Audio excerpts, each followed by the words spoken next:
কতটুকু তারা বুঝছেন। বন্ধুগণ, একটা পর্যায়ে আমরা পার হয়েছি, সেই পর্যায়টা ছিল ফ্যাসিবাদের বিরুদ্ধে লড়াই করা। শত শত নয়, হাজার মানুষ জীবন দিয়ে সেই বৈতরণী পার হয়েছি। কি যে কষ্টের ছিল, কত বড় আত্মত্যাগের দরকার ছিল, কত সাহস দরকার ছিল, কতখানি আবেগের দরকার ছিল, এগুলো আপনারা দেখেছেন। আমি ওই কাহিনীর মধ্যে বেশি যেতে চাই না, কারণ এই পুরা কাহিনীর মধ্যে যত দুঃখ আছে, যত কষ্ট আছে, যত গ্লানি আছে, যত অন্যায় আছে, এগুলো আস্তে আস্তে ভুলে যেতে পারলেই ভালো।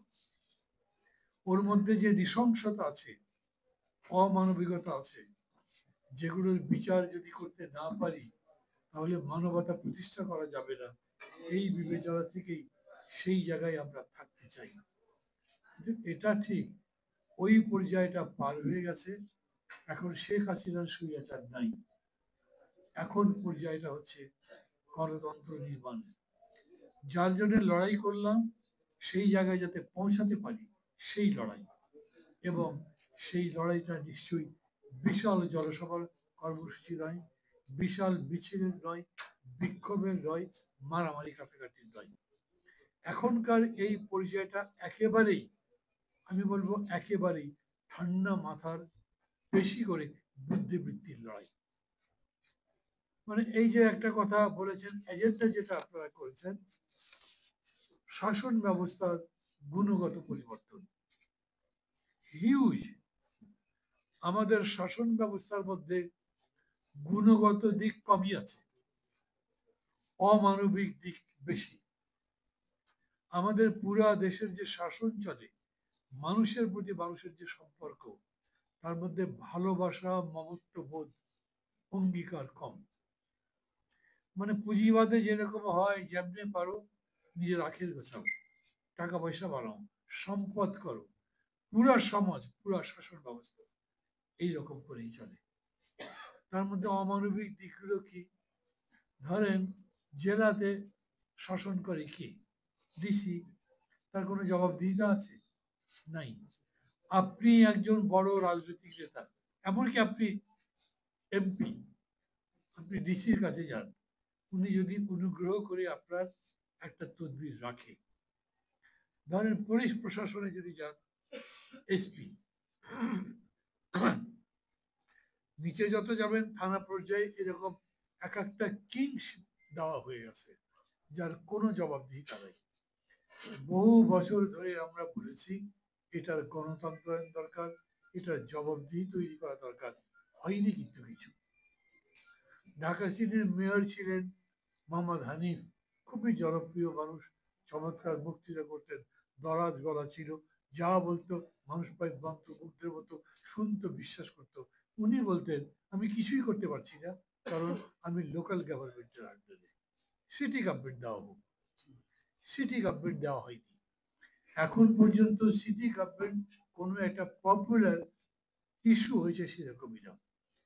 আমাদের কনস্টিটিউশনে বলা আছে যতদূর সম্ভব ডিসেন্ট্রালাইজ করা এবং লোকাল গভর্নমেন্টকে বেশি পাওয়ারফুল করা, কিন্তু আমরা লোকাল গভর্নমেন্টকে পাওয়ারফুল করিনি, করতে পারিনি। একজন উপজেলা চেয়ারম্যানের চাইতে ওইখানে এমপি সাহেবের পাওয়ার বেশি। উনি বিজেএফ এর কার্ড যেমন বিতরণ করেন, বেকার ভাতার জন্য, বৃদ্ধ ভাতার জন্য টাকা পয়সা বিতরণ করেন, সমস্ত কিছু তিনি করেন। এইটা তো প্রশাসনই নয়। আমি কথাটা এই জন্য বাড়াবো না, যে এক কথায় আমি মনে করি একেবারে টপ থেকে, মানে সচিবালয় থেকে নিচে পর্যন্ত যদি প্রশাসনের গণতন্ত্রায়ন করা না যায়, তাহলে গুণগত পরিবর্তন, রূপান্তর কিছু হবে না। ব্যাপারটা কি অসম্ভব? আমরা আমাদের কমিটির মধ্যে আলোচনা করেছি, ডিসি না থাকলে কি হবে? গণতন্ত্রায়ন করবো মানে একটা নির্বাচিত লোক আসবে, তো ডিসি নির্বাচন কিরকম করে হবে পদ্ধতি আমরা বসে ঠিক করতে পারবো, কিন্তু নির্বাচিত ডিসি হলে ভালো না খারাপ? বহু মানুষ এরকম মনে করে ওই ভোটে আসবে, যে পার্টির লোক হবে সে পার্টিরই কাজ করবে, বাকিটার কাজ করবে না। কোনো সন্দেহ নাই, politics is the commander of the society.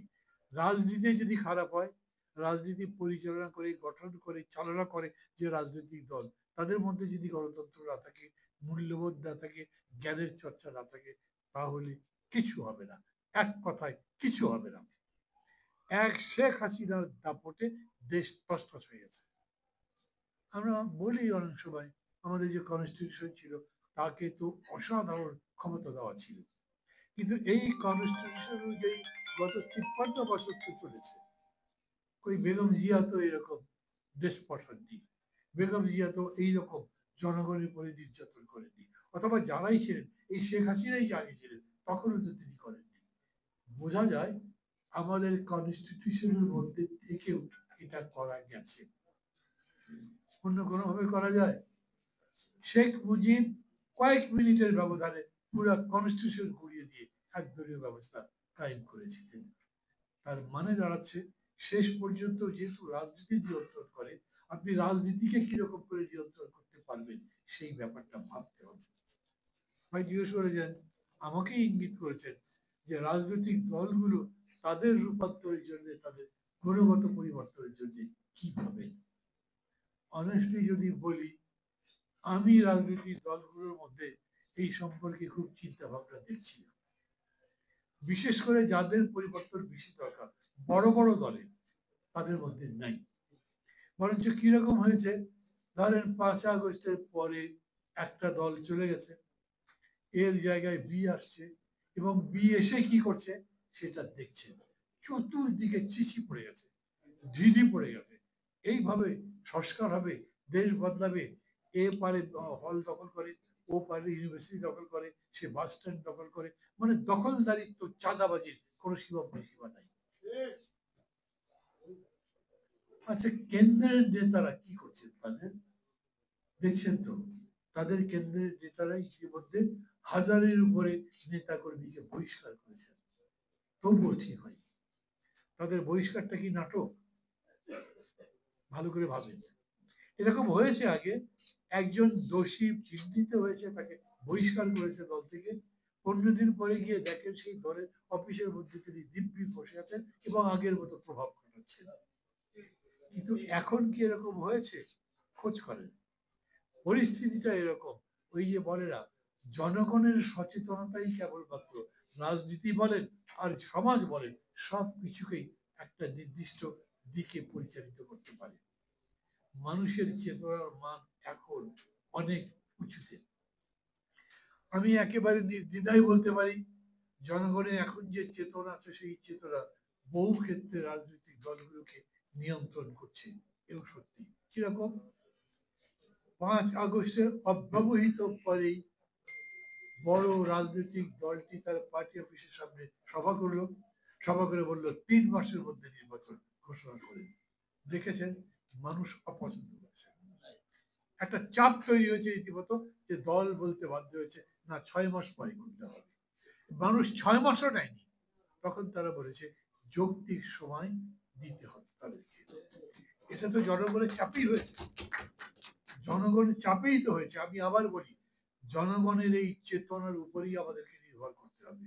আর সেই জন্য এই গণশক্তির মতো যত সংগঠন আছে, গণশক্তি তো গণশক্তি সভা, গণশক্তি সভার মতো যত সংগঠন আছে তার উপরেই নির্ভর করতে হবে।